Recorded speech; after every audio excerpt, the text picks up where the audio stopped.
I'll never forget the image of my grandfather's bones being picked up by chopsticks and placed into an urn. It's what my mother did after cremating her father per Japanese tradition. The final time I saw my grandfather was by the doorway of my grandparents' home in Fukuoka, Japan. I embraced him in an awkward hug. His bones poked me, his grip was weak, his face hollow. Cancer had ravaged his body. His eyes welled up with tears. He knew what I was too afraid to admit. I remember touching his skin one last time before saying, "Mata ahou ne," let's see each other again. I wish I would have had the courage to say something more meaningful. My story is just one among thousands of other stories. The ability to tell my story gives me courage to envision a day when the intersection of mental health and social issues, like the experiences of BIPOC and LGBTQ plus youth, are fully recognized. And it lets me see a day when a girl from Richmond, Virginia might just be able to tell her dying grandfather that she's trans. Thank you so much for that, April. That was so very powerful. What a way to open. Hello and welcome to Bring Change to Mind and our first virtual student summit. We are so delighted to have you here, and we have such a wonderful, fun day planned that we think is going to leave you feeling a little bit more inspired and more motivated than ever. My name is Nina West, and I will be your MC for today. This is my very first Bring Change to Mind summit, and I'm very honored and excited to be here today to have important conversations about mental health and intersectionality. Before we go into further details for the day, let's go over some quick Zoom tips. Most likely, you in the gallery view are seeing everyone's beautiful faces, which is awesome and wonderful. Hello to everyone. Hi, it's so good to see you.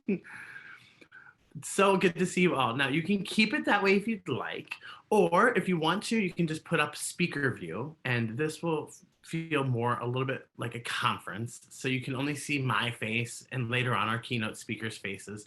So please go to the top right-hand corner of the Zoom and change it to speaker view if you wish to have that. Now, some things you can expect from today. We will have several student performances around the topics of mental health and intersectionality. You will hear from our amazing keynote speaker, poet, entrepreneur, arts education advocate, and Bring Change to Mind to supporter, Azure Antoinette. Then it will be time for our breakout sessions where you will sit down with a small group of students from across the country to discuss the topic that you selected when you registered. So there's a lot to get through, but don't worry. We also have time for some stretching, some breaks, and plenty of fun activities. I'm stretching right now. I'm so excited to be here, and I hope you're all very excited for this day.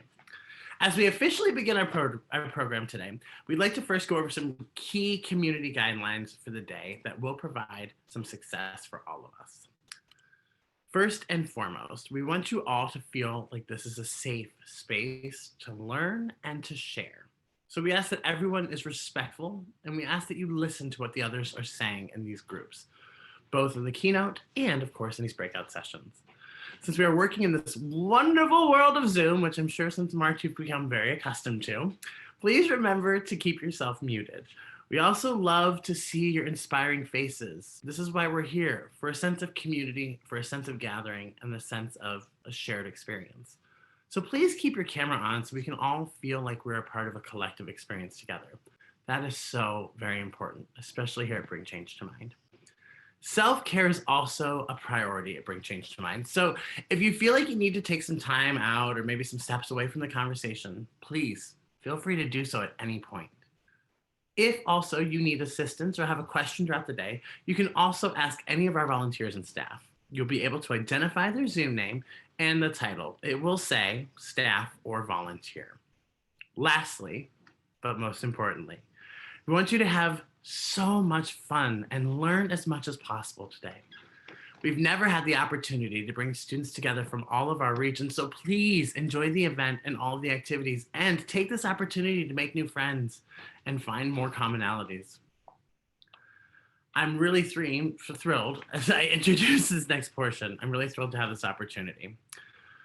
As mentioned in the box that you all received, Kimberly Williams Crenshaw, who's a lawyer, civil rights advocate, and philosopher, and a leading scholar of critical race theory, coined the term intersectionality in 1989. Intersectionality is a framework for understanding how the multiple aspects of our identities intersect, how they influence one another, and how they compound to create unique experiences. The concept is regularly used to describe how social and societal privilege and oppression complicate the different parts of our identity that are marginalized and perhaps provide some sense of privilege in our society. So we each have our own unique experiences influenced by culture, socioeconomic status, gender, sex, geography, life at home, religion, disability, etc. These are all factors and they all interplay with one another. And they are part of our identity and they shape who we are and how we influence what we're feeling and what we're thinking, therefore affecting our mental health. As mental health advocates, it is so crucial to educate ourselves on the impact of intersectionality. Acknowledging and internalizing the role of intersectionality and it plays on our mental health will allow us to become more empathetic and provide us with those essential tools to become better allies and advocates. That's what today is about. And I'm so thrilled we're all here together to enjoy this experience.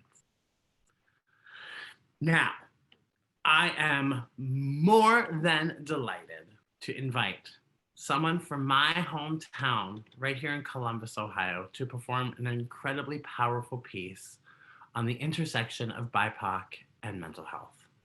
Please welcome from Pickerington Central High School, CJ Ellis. My name is CJ, and I'm currently in the process of discovering and finding my voice and leadership as a person of color.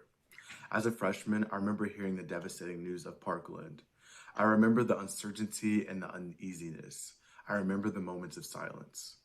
As a sophomore, I remember hearing people say things like, "I'm all alone, no one cares." I remember that I planned a school mental health week because I had to do something. I had to find my voice. As a junior, I remember meeting new people and seeing how the mental health week had really resonated with them. I started a club at my school called Bring Change to Mind, and this club became something that was a big part of my voice and a big part of the voices of other people too. As a senior, my school year is defined by the uncertainty and uneasiness of the pandemic. We are all going through our own mental health journey right now, and in our moments of silence, we are all looking for some way to act. Maybe it's time for us to recognize this journey isn't one we walk alone. Maybe it's time to recognize the Black, Indigenous, and people of color who can lead in this moment. As a BIPOC person, you can lead right now. And as a white person, you can embrace your journey of understanding and make space for the voices of underrepresented groups. The only way we can discover our voice is if we are truly in this journey together.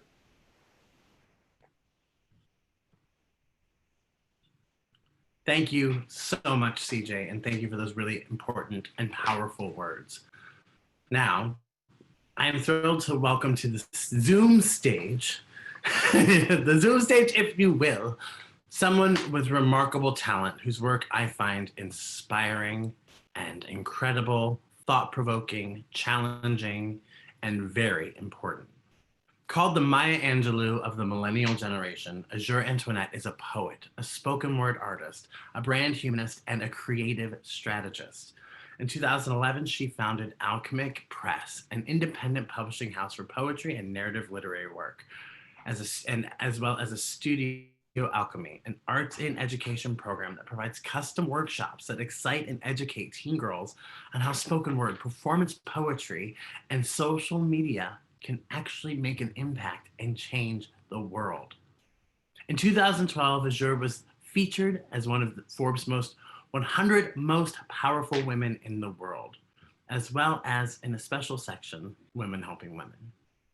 Remember, please, there is an incredible and wonderful opportunity to have a Q&A with Azure immediately following this. So start submitting your questions in the chat throughout the keynote, and we'll get to as many as possible. But in the meantime, please absorb this moment and enjoy the power and the word of this keynote Bonjour, Antoinette. Thank you, Nina. I just want to say for all of you that are worried about my safety, I'm sitting in my back seat. I am not driving a car without any hands because I am cool. I'm not that cool. So I live in Los Angeles, California, and it's an unpredictable time. So timing is strange. This whole year is a little bit weird. So yes, I am in a car. This is not a virtual background because that wouldn't be cool. And I tried the virtual background, and your head just kind of floats around the Golden Gate Bridge, and I thought that that's not super cute either. So this is where we are, and I just want us all to take a second and just just let that happen. So it's good to meet you all. It's good to see all of your faces. Nina, thank you for the beautiful introduction. I just want to take a second to admire a lot of the resilience that I find in your particular generation. This year has been something that I don't think any of us could have imagined or planned for. And at the height of that is so much uncertainty, so much anxiety. We're forging all of these different new paths. I've been a public speaker for 11 years. I have never done as many virtual summits, virtual conversations as we've done in the last 6 or 7 months. But I take a lot of pride in seeing the way that young people are handling this. I know as adults, we don't do as well. I think it has been brilliant to watch you all find a way to make social media work to your advantage, have found a way to stay connected and purpose to know one another through screens. And at the same time, you have been robbed of so many beautiful opportunities by not getting a chance to experience things together in real time. So to see the way that you rally for one another around cyberbullying, that you rally for one another about mental health and safe space is truly, truly beautiful. And getting up on Saturday morning is amazing. My three children are still fighting about who is going to dry the dishes. So they are not on this summit because they are very upset about who is going to put the plates away. I said, throw the plates in the trash. I don't care. So that's just kind of where we are. My career, I don't want to go on and on about me because I really want to talk to you. I was telling the team that I love these conversations. My job as an adult, talking to other adults, is not nearly as interesting as it is as talking to young people. But I have been a spoken word artist and a poet for, oh wow, I think we're going on 13 years. I got my big break, well, one of a few. In 2008, I used to coach the slam team of Los Angeles on a show on HBO called Brave New Voices.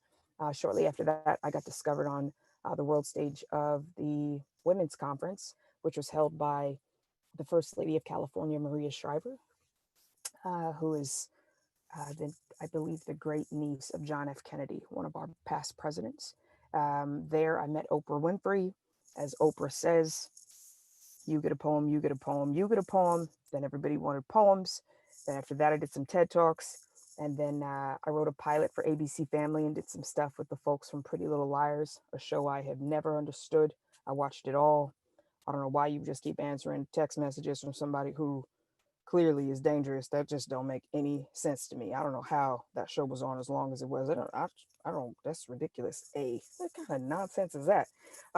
And then I just started running around using poetry to work for corporations. So my background is in business, my degree is in human resources, but I wanted to find a way to integrate what I learned in school and take a chance and see if I could do that in entertainment as well. It's been a really beautiful journey, extremely hard, very, very difficult. I don't think entertainment is for the faint of heart, but I love my job. I work far too much, but I enjoy it. I have a beautiful wife. I have three stepdaughters who drive me up a very, very small wall, and I love them too. Um, being being a family has been an amazing experience for me. I am adopted. I have an older sister who's 16 months older than me. We are not biologically related, but it is just the three of us, my mom, my sister, and me. My mom is my biggest inspiration, my first best friend. Um, my greatest superhero who has taught me on how to present myself and stand firm in what I believe in. And she is now 72 and struggling with the last stages of Alzheimer's. So it has been an incredible journey, just to walk her through this next phase of her life. But she is a transformer. Man, she is a titan. And so I get a lot of my strength from my family, from my wife and my kids, and from my mom and my sister. Um, I love performing. I truly, truly miss being on stage. I truly miss being with other people, but safety is so, so important right now. So we are doing everything we can to look out for one another, and to see all of you handling this the way that you are. It brings tears to my eyes all the time, because it is just, it's so beautiful to see how you're taking care of each other, because we as adults needed to do better for you.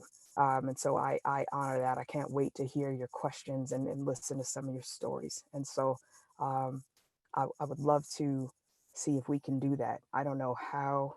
I still am trying to figure out how to work Zoom. I'm surprised I haven't hung up on all of us already. So somebody help them, help me do that.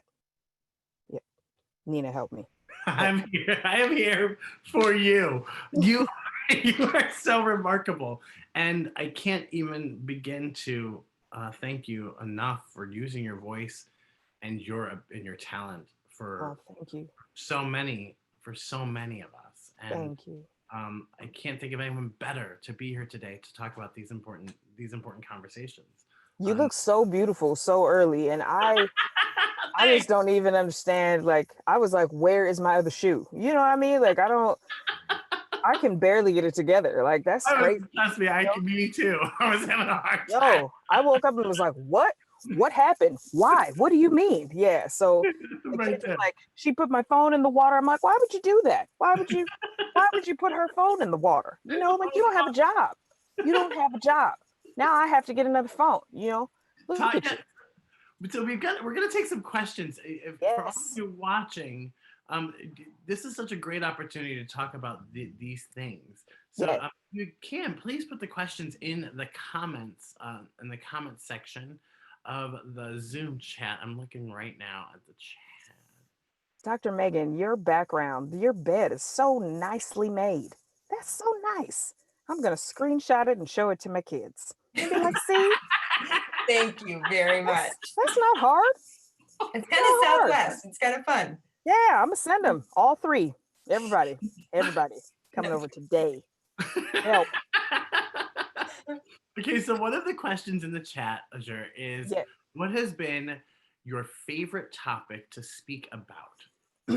My favorite topic, that I love to talk about humanity. I love to talk about the importance of how important it is to be kind. My favorite poem of all time is called Humanity. I wrote it in 2008 for the American Cancer Society, for a big fundraiser that they were doing called Relay for Life, and it talks about um, our need to connect with each other. It talks about our need to make sure we can step away from our devices. Now, granted, I had no idea this is where we would be today, and our devices are what is keeping us together, you know, by a thread now. But even still, it's so important to get outside safely. It's important to find ways to encourage yourself to detach from a digital space, and read it like an actual book. You know, put down the devices if you can, and take time for yourself. So that's something that I talk about a lot, because I always try to remind myself to do it as well. I love talking about kindness, kindness.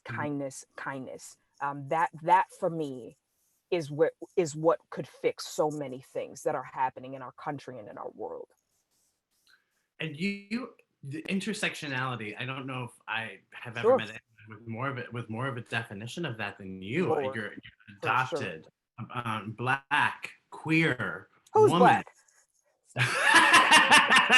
It's too early, Nina.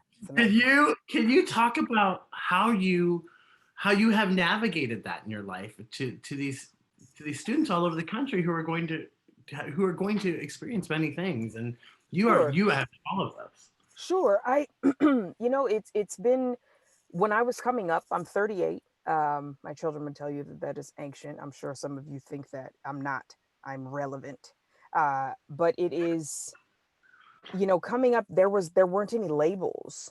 There were just a few boxes. There was no even LGBT. It was just, you were gay or you weren't. and that was it. You were just Black or you weren't, you know. So to be alive right now and see how we've assigned so many different titles, it has a way of feeling overwhelming to me, and I'm also proud of it.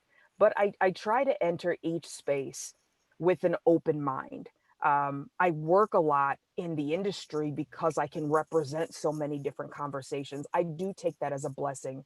But if you're somebody who, you know, is a person of color, if you are LGBT, if you are going through a transition and a journey in your life, the biggest piece of advice that I can give you is that you don't owe anybody anything.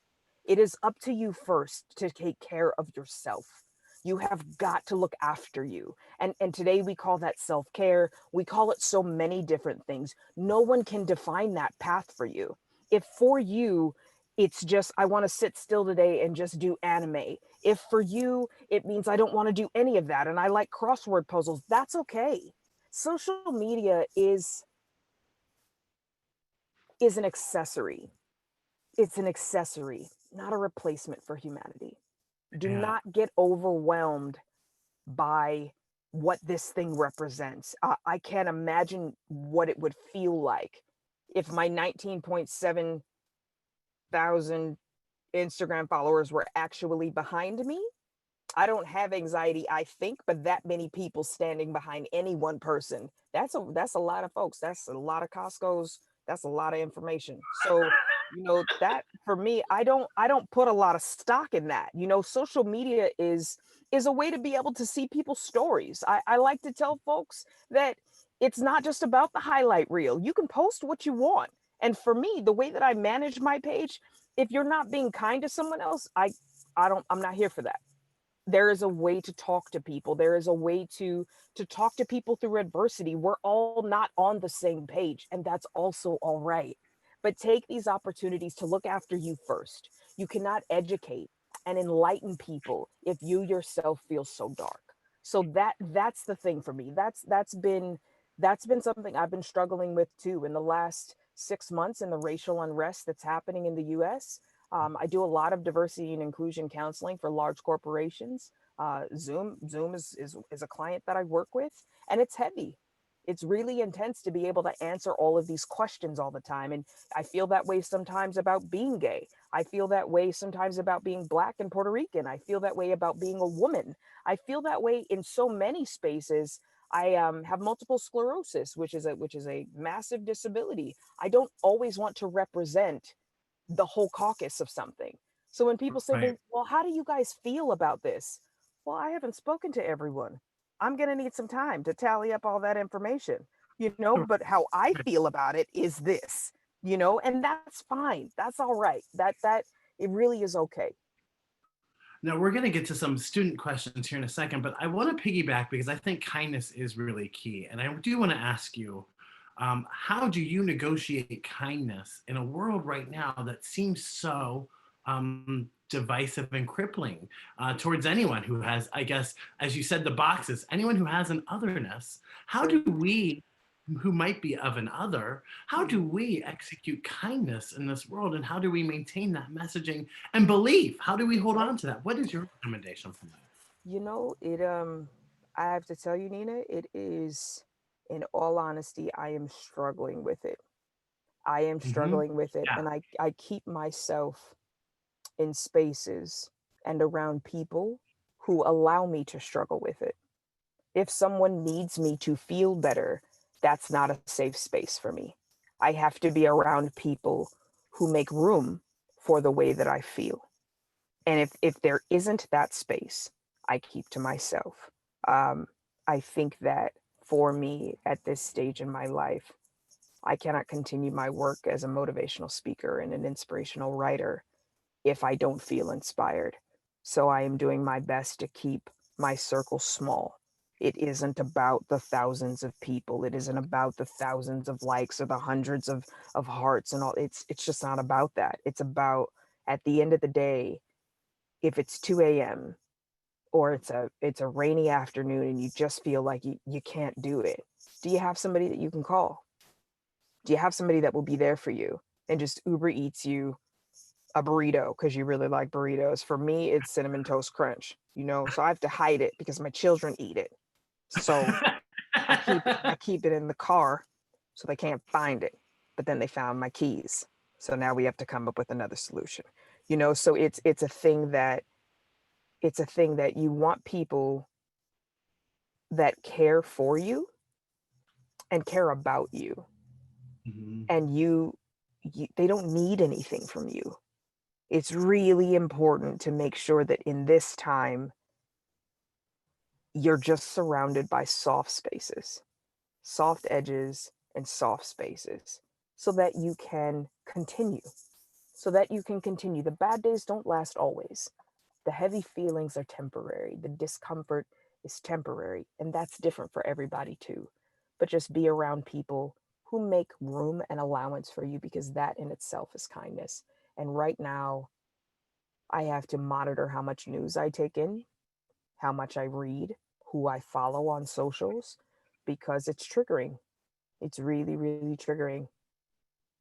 I'm personally moved by that answer. So thank you very much for that. My pleasure.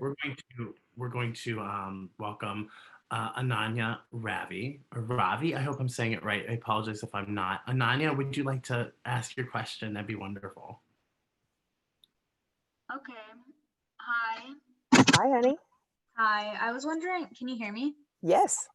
Hi. So I was wondering how, like, since you're a poet and you're a writer and you give speeches, how has your creativity and your creative process been impacted by the pandemic and being stuck at home all the time? Ooh. I might just drive over to your house. I'm not coming. I'm not coming. I know I can't say stuff like that. How is it affected me?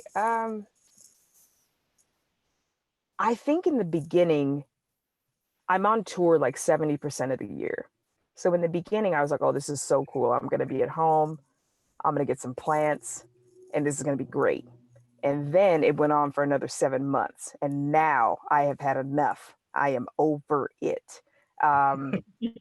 But I do find that with everything that is happening as a writer, I'm not lacking inspiration.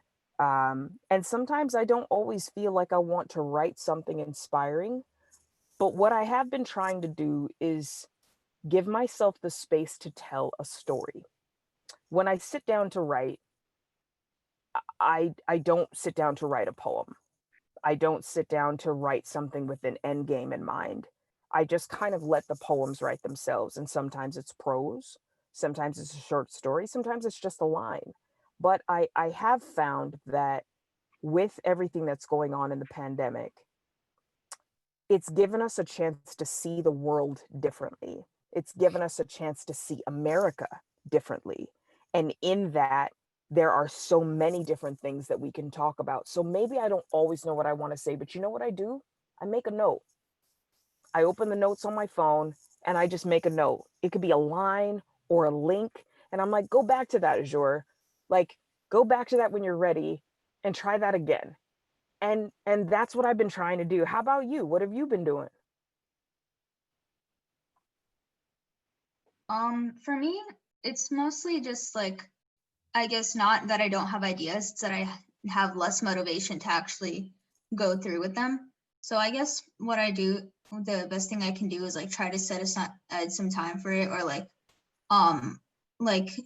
just like make sure that I keep an hour or some time to like not worry about school or priorities and stuff, and like work on art or something like that, because it's like really the only thing that, and like also not force myself to do it if I don't actually feel like working on it. Yep. So it's like trying to just stay in tune with your feelings and knowing when you actually know you want to do something and when you're just not in the mood for it, and not forcing yourself, I guess. Thank you so much for answering. How old are you? I'm 16. Wow, I could not put it together.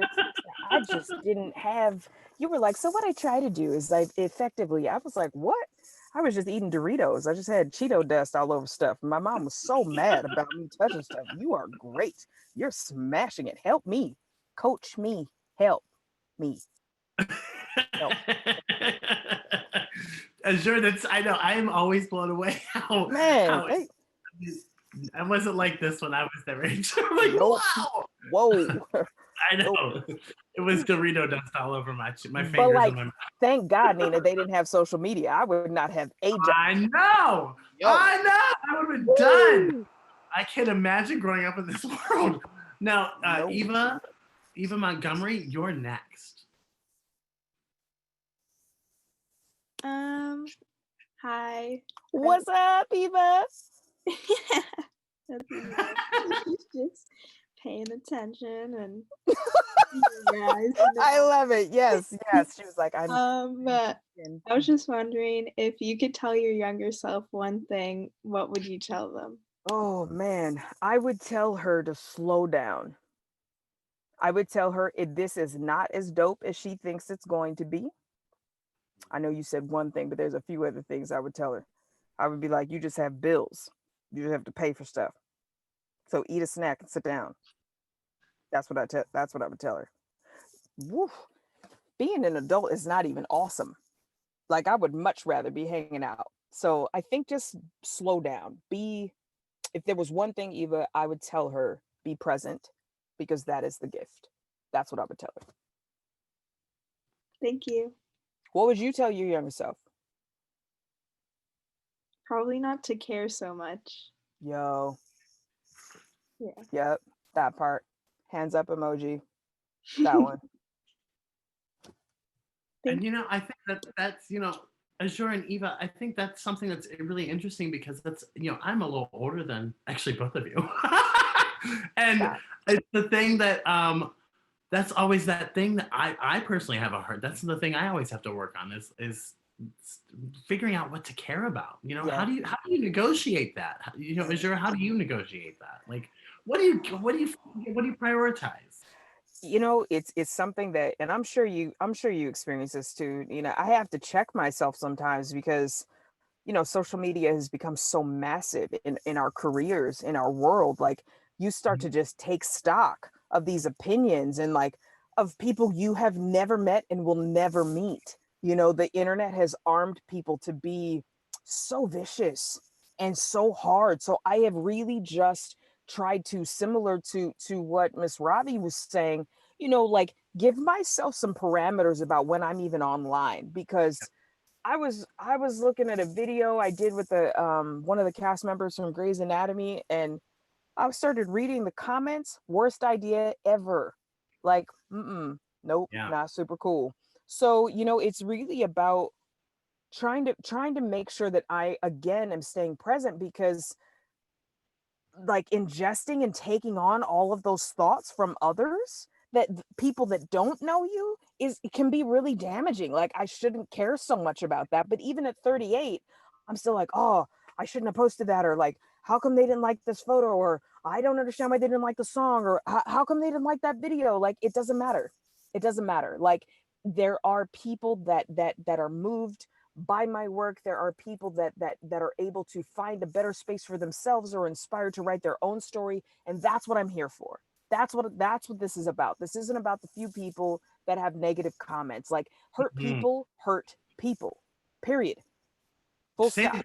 That is a lesson that is hard to learn in life. Yes. Then you all who are so young, hear that again. Say that again, please, Azure. Yes. Say that again.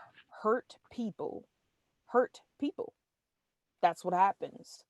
And I try very hard to just extend grace. I can think of the times in my life where I haven't been kind because of something that I was dealing with, not because someone else deserved it. No one deserves that. No one does. There are ways to get things done, and it's tough. It's tough right now to be a person of an affinity. There are so many spaces. There are just so many spaces that are hurting. I can talk to you all day. We're going to welcome, you are powerful. We're going to welcome Lucy Rennick to the questioning. Hi, Lucy. Hi. My question was just like what inspired you to get involved like with the mental health advocacy community, and to even just to be here today on the Zoom call. Sweet. It's mental health again. When I was coming up, there was such a stigma. You know, there was no pride behind that. There was no pride in saying that you needed help. There was no, there was, it was just so 0 to 60. You either were okay or you were super crazy, you know, and there was such a negative component to that. But I think poetry for me, writing, creating, it's so close to that. It's so close to thinking about what your inspirations are and why you write the things you do. Edgar Allan Poe and Shakespeare, two of my favorites, super, super depressed dudes. Very sad, super sad. Love those guys, but like they could have definitely used this whole community. They needed help. So, you know, it's nice to be in a space where people are finding confidence and ease and asking for someone to just help them get through. And I believe that that is not a sign of weakness, that it is the ultimate strength. And so it was a beautiful invitation to be able to come and join. What this is, my number one passion is around youth advocacy. I think the stories of youth, specifically the teen voice, is some of the most powerful stories I've ever heard. I've learned more from working with teenagers, teaching in high schools than I have from anything else in my life. I believe that you are the last rung of people who just tell the truth without apology. As you get older, you find yourself dismissing and allowing things that you wouldn't at 16, that you didn't think was okay at 13. Lord, the stuff my 13-year-old says to us is super wild. I was like, this girl's lost her whole mind. So, okay, yeah, cool. So you're not gonna put the dishes away. Oh, okay. So, you know, like it's just but I can appreciate that because there's nothing more that I love than seeing someone stand in their own power and say what they want and what they need. And that takes an enormous amount of strength. It takes an enormous amount of strength. It's not always about the talent, y'all. Like your poem doesn't have to be the best. It doesn't have to rhyme. It doesn't have to like make everybody cry, but just knowing that you yourself wrote a message, stood behind that message and delivered it, you're a titan. Does anybody know what the number one fear is in the world? I don't, you know, I said that like, oh, y'all can just answer, which that would probably shut down Zoom. So don't do that. Yep. Public speaking. People would rather jump to their death. I mean, I won't do that. I'm not jumping out of a plane. That's ridiculous. But public speaking is it. Like, I mean, not spiders, you know, not any of those things, but talking in front of someone else shuts people down. So the power in that, the truth and the power in that, it's gorgeous. It's gorgeous. And I love seeing your generation just get it done. I love it. I love it. I'm here for that. You will be the ones that turn this vehicle of this country around. I know it, and I am so honored to be able to witness it. Thank you so much for that question, Lucy. Yeah, Seth, Lucy. you're up. Hi. Can you see me okay? Hi, Seth. Hi, I'm Seth. I'm a mental health therapist and a wellness counselor and a club advisor for Bring Change to Mind. And my question is, what are your thoughts about people that are not interested in empathy or don't appear to be interested in empathy? Should we bother expending energy to try to convince them that they should care about empathy? Or should we use our resources in a different way? Oh man, Seth, first of all, it's an excellent question and one that I wish didn't exist. I don't think that you can convince someone to be kind. For me, I don't think it's actually something that can be done. I think that innately we are who we are. And that trying to rewire someone requires such energy on one person versus speaking and being available to the thousands and the masses that want to do better. The great Maya Angelou said, when you know better, you do better. And I have not only remembered that for myself, but I have seen it, I've witnessed it in my own life. My mother was not an advocate for me coming out. My mother was not an advocate for me being gay and dating women. But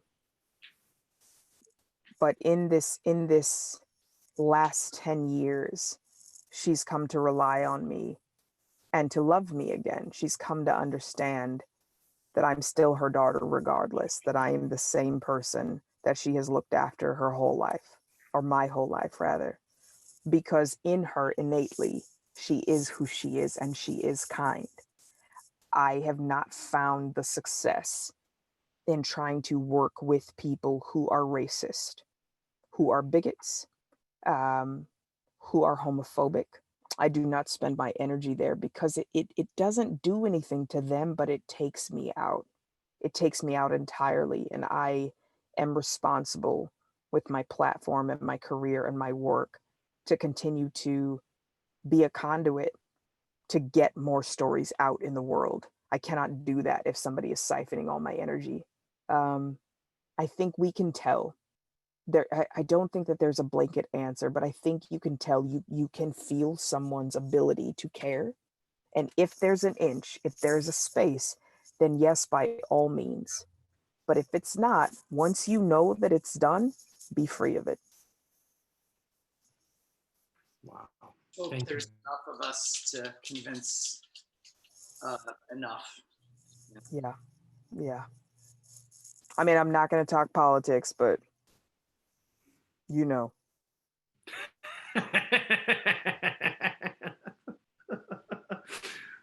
Thank you, Seth, for that question. It's very important. Next up is Marine Zakaria. Did I say that right? I really hope I did. So my question was just what tips do you have for creating thoughtful conversations?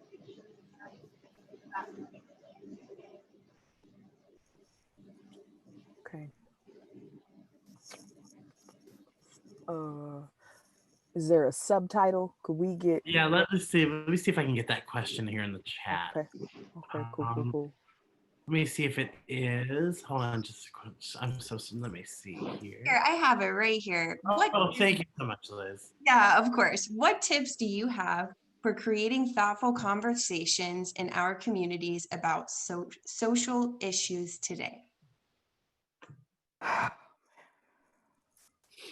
You know, let me not say anything crazy because you all are good, good-hearted folks. There are kids on here, you know, their parents are probably watching over the kid's shoulder, and then I'm gonna get a DM. It's gonna get super weird. What tips do I have? You know, similar to Seth's question, there is an innate there is a huge amount of people who want to do this work, who want to have these conversations. My advice, find those people. If you're not around those people, get new people. We have so much to do, y'all. We have so much to do, so much beauty to create. We are quite literally how this world keeps beating. So let's go do that. Whistle that, sing that, joy that, dance that. Like, don't spend your time in the spaces that people don't already want to come. And you know what? You know what else? Let them ask you. You know, the people who purpose to know you and care about you want to ask you, hey, can you walk me through pronouns? I don't know what that means.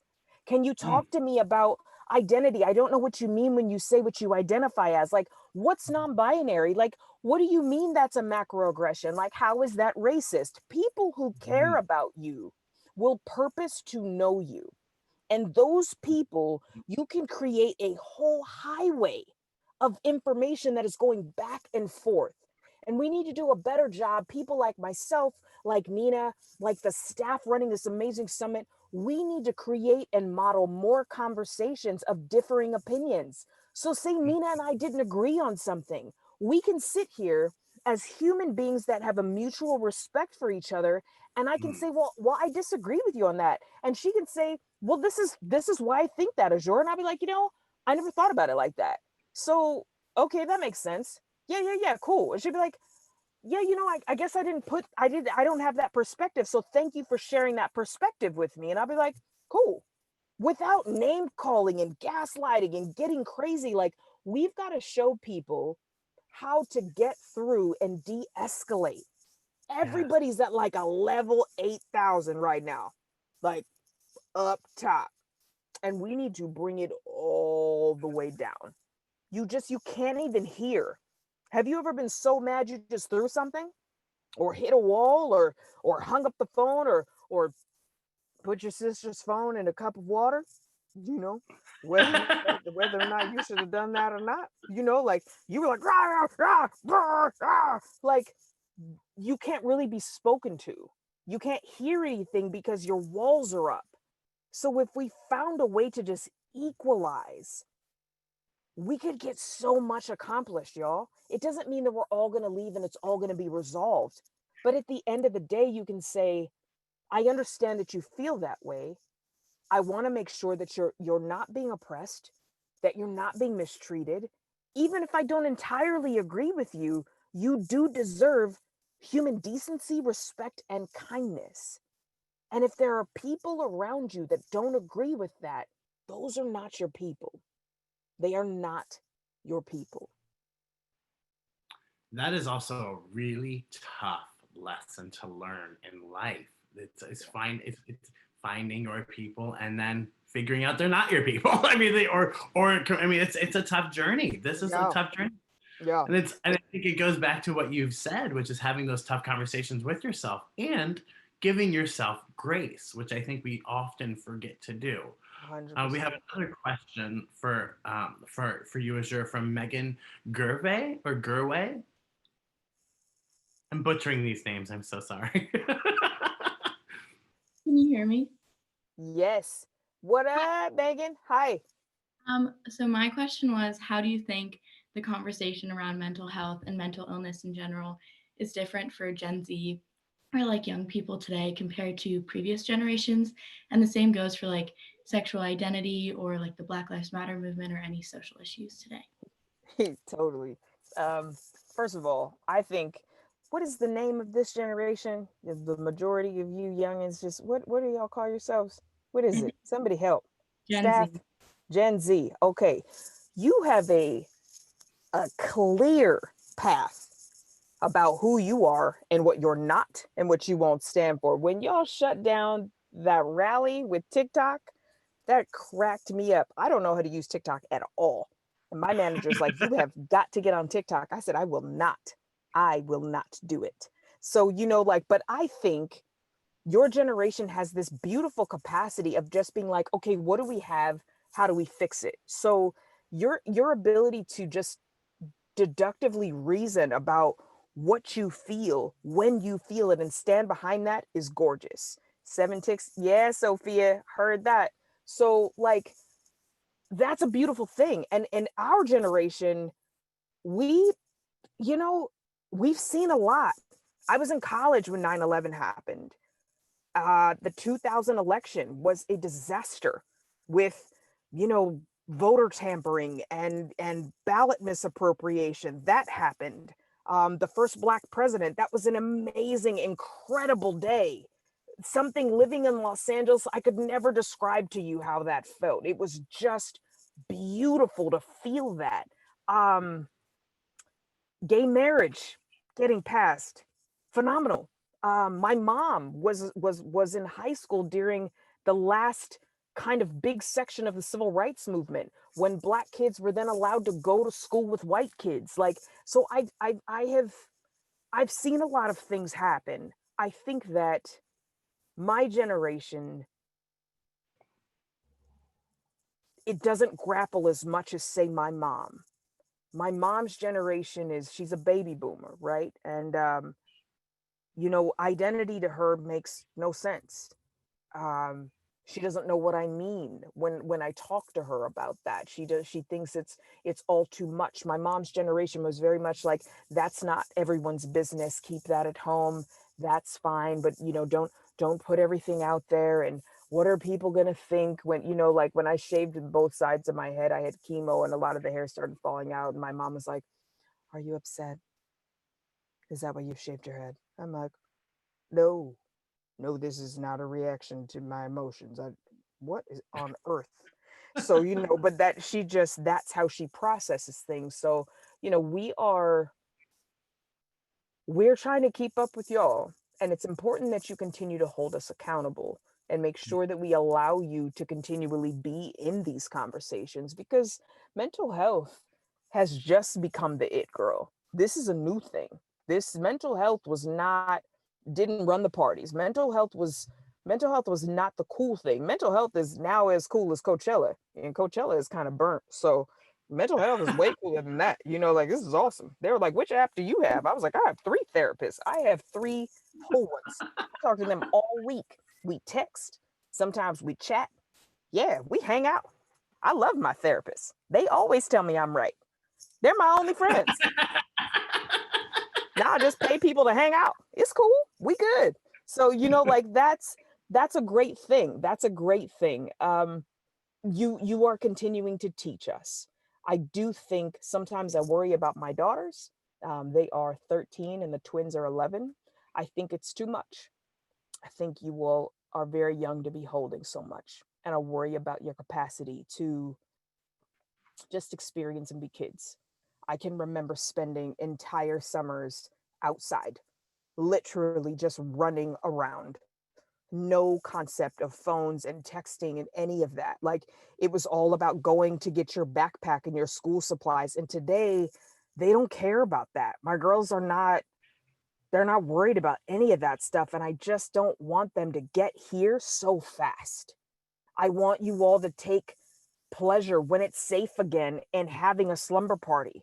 I want you to be able to sit outside all summer long and not have your devices with you. I want you to play games, actual games. I want you to get it all together, and like, everybody Ubers to Disneyland or wherever you are, where people go and get together and do that stuff, because you won't have a chance later.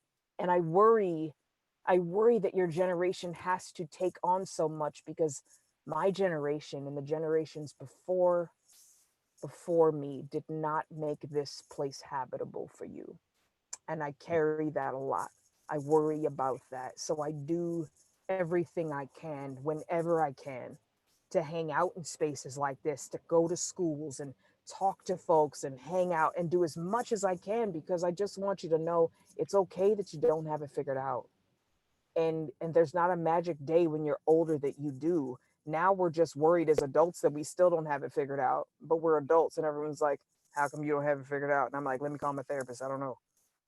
Let's unpack that later. So, like, I just want you to know that the time that you're in right now, you're not supposed to have it all sorted. And it's okay to ask adults to pick up the slack. That's what we're supposed to do. That's an awesome question, Megan. You're awesome. Thank you. You're welcome, sweetheart. Joy, you are so very insightful and so very powerful and so very important for all of us. And I cannot thank you enough for your time today and spending this conversational point with all of us about specifically our community and supporting mental health and having these conversations about intersectionality. And you are so very inspiring. Thank you I think we should do this like one Saturday a month, and everybody should bring their favorite cereal, and then we just do nothing. I'm getting my Cinnamon Toast Crunch. Don't tease me, because like, I'm here about it. I will get together with people to eat cereal online. I don't actually think there's anything even cooler than that. I'm here for that. I don't think there is either. Yes. But I thank you for having me, and I'll be sure to message the team. I want to know how else I can stay involved. I want to know if there's more that I can do. I know you all are incredible writers and doing this stuff, so maybe we do a writing workshop. I don't know, whatever. Like, my answer is always yes. I'm always into yes. So don't worry about it. Send your questions to the team. Tell them what you think you want to come up with. Like, I'm down. If y'all want to get together and do a thing, let's do a thing. I'm here for it. I'm here for all of it. And in the meantime, everyone should follow Azure on Instagram at hello_Azure Antoinette. Yes, and I have a dog. Sometimes she's on it. She's great. but be given inspiration and hope and guidance through Yes. this, through powerful messaging and love. So thank Thank you you. so much, Azure. Thank My you. absolute pleasure. Bye, y'all. And now up next, I am so delighted to invite Mia Yen of Valencia High School in Southern California, who will be speaking about how she has been taking care of herself during this very unusual time. On March 13th at 6:30 in the morning, I stood in line at the crowded DMV, anxiously waiting to take my permit test. I had no idea what the next 6 months in isolation would bring. Loss of my social skills, launching a podcast, and some complete breakdowns. This was the first day of many where I started to feel this anxiety and tension in both my mind and body. For the next 2 months, at 8:30 every morning, my alarm would go off, restarting this same routine of Groundhog Day over and over. It turns out the meticulous post-it notes I would write every day, scheduling my daily to-do list, actually did not help me. This anxiety and tightness in my body was something I couldn't handle anymore. I started to stretch, journal, and make changes to my daily routine, making space for myself, both physically and mentally. This opened up so many opportunities for me, such as starting my own podcast about mental health. Now, today at 10:30 in the morning, you might be feeling anxious or have some tension in your body. As we make our way through the COVID-19 pandemic and isolation, I want you to find those little things that help create space for yourself, physically and mentally. I believe in you. Thank you so much for that, Mia. That is so important, again, to be said and to be heard. And now it's time for our fantastic, wonderful breakout sessions. Students, when you registered for the summit, you chose one of our 4 tracks to participate in. They were BIPOC and Mental Health, LGBTQIA+ and Mental Health, COVID-19 and Mental Health, and Slaying Negative Self-Talk and Imposter Syndrome. And club advisors, you have your own breakout. So I will call out the breakout session names, and the link to the room will be posted in the chat. Once you hear your breakout session that you signed up for, please click that link, and you will leave this room and be transported through the magic of Zoom to a new room where Bring Change to Mind staff members will be there to explain the next steps. Again, only click the link right now for the session that you signed up for.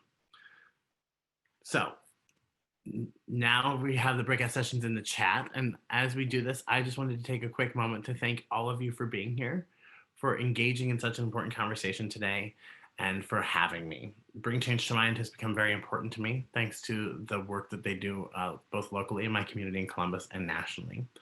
I hope you continue to have fun today and be inspired as the event continues. And I'm also very grateful to be part of this movement, and I'm so glad you are too.